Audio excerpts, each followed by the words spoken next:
Hi, I'm Margaret, and today I'm making biscotti. The name biscotti means twice baked, so they become lovely and crisp. The first job is to mix the eggs and the sugar. Then we set it aside so that the sugar has a chance to dissolve.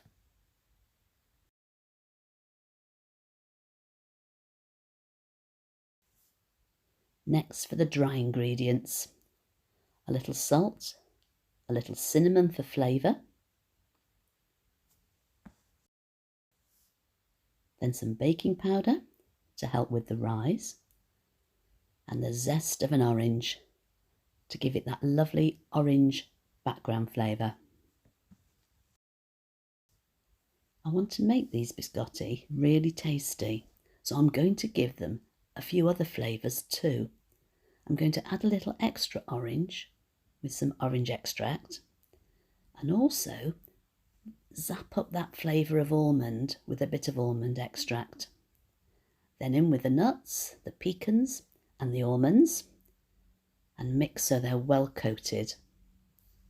Then it's just a matter of mixing the dry ingredients in until we get a lovely pliable dough. I must thank Karen from In the Kitchen with Karen for suggesting this week's recipe. I've so enjoyed making it. I'll put the link to Karen's channel in the description below.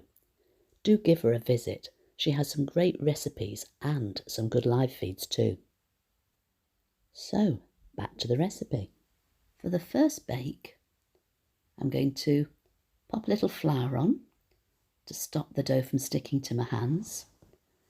Form them into rectangles. 2 should fit on this baking sheet. Then with an egg wash, brush the tops so that when they're cooked they become beautifully golden brown.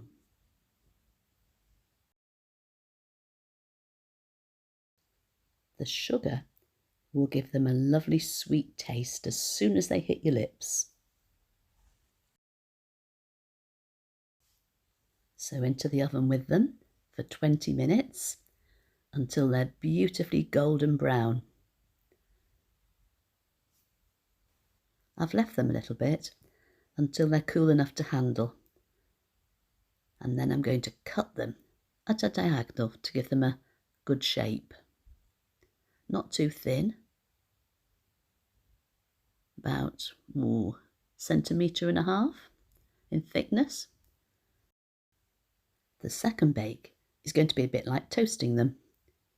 I'm going to pop them back on a tray, lying on their side. Doesn't matter how close together they are this time. They're not going to expand anymore. And I'm going to bake them for about 15 to 20 minutes. And any that don't fit on the tray, you could always have with a cup of tea. They're still quite soft, but they do taste delicious.